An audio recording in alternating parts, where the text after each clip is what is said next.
vas a comprender lo que es sentir amor así.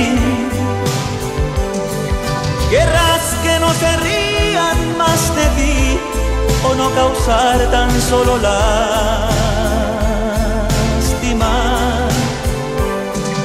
Entonces solo pensarás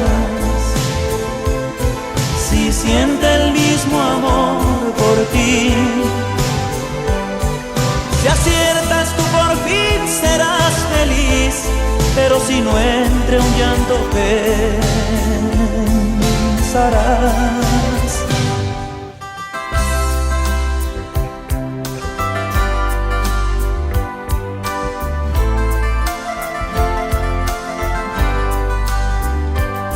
¿A dónde vas?